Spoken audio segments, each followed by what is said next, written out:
लिया। जो एक सरकार है भारतीय जनता पार्टी की, जैसे किसानों के खेत कैसे चुग रही है, सोयाबीन, मक्का, प्याज, इनके सबके भाव नहीं मिल रहे। भूमि अधिग्रहण के नाम पर 4 गुना देना नहीं चाहते, कर्ज माफ नहीं करना चाहते, उल्टा किसान को लाइन में लगाते।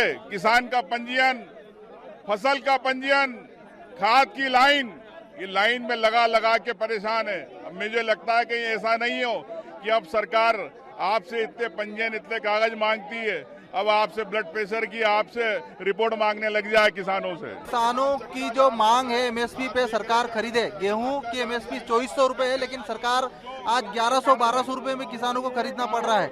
सोयाबीन की एमएसपी मिल नहीं पा रही, गेहूं एमएसपी में खरीद नहीं पा रही, किसानों को खाद मिल नहीं पा रहा है, न बिजली मिल पा रही है। कल हड़ताल हुई है, कल हाईवे, स्टेट हाईवे 52 जाम किया गया है खलघाट में, धार जिले में, लेकिन सरकार किसानों को सुन नहीं रही है। देखिए, ये सरकार की प्राथमिकता में हमारे मध्य प्रदेश का किसान नहीं है और किसान लगातार जो है अपनी वाजिब मांगों के लिए लगातार आंदोलन कर रहा है, प्रदर्शन कर रहा है, लेकिन इसके बावजूद भी सरकार के कानों में जू तक नहीं रेंग रही है। आज किसान को ना एमएसपी मिल रही है, ना ही जो उसकी फसलें नुकसान हुई है उसको मुआवजा मिल पा रहा है, बीमे की राशि उसको नहीं मिल पा रही है, खाद उसको नहीं मिल पा रहा है, बीज उसको नहीं मिल पा रहा है, बिजली समय पे नहीं मिल पा रही है। तो ये तमाम जो समस्या, उसकी कर्ज माफी की मांग लगातार हमारा किसान साथी कर रहा है, लेकिन उसकी कर्ज माफी की दिशा में भी कोई कदम सरकार ने नहीं उठाया है। तो इतनी सारी समस्याओं का सामना जो हमारे किसान साथियों को करना पड़ रहा है, लेकिन उसके बावजूद भी सरकार उनके निराकरण की दिशा में कोई कदम नहीं उठा रही है, बल्कि उनकी आवाज को दबाने का काम जो है सरकार कर रही है।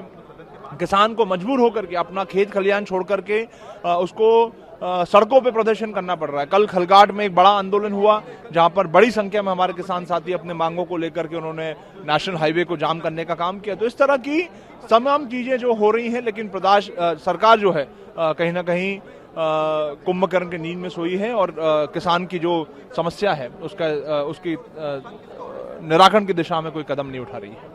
इसके लिए आप लोग क्या कुछ आपकी रणनीति रहेगी? नहीं, देखिए, हम तो लगातार हमारे किसान साथियों के साथ में खड़े हुए हैं और कल भी जो है नियम 139 के तहत जो है हमने सदन के अंदर भी हम लोगों ने बहस करी है, चर्चा करी है और आज भी किसानों की मांग को लेकर के हमारा ये प्रदर्शन जारी है। देखिए, ये किसान की लड़ाई का मामला है।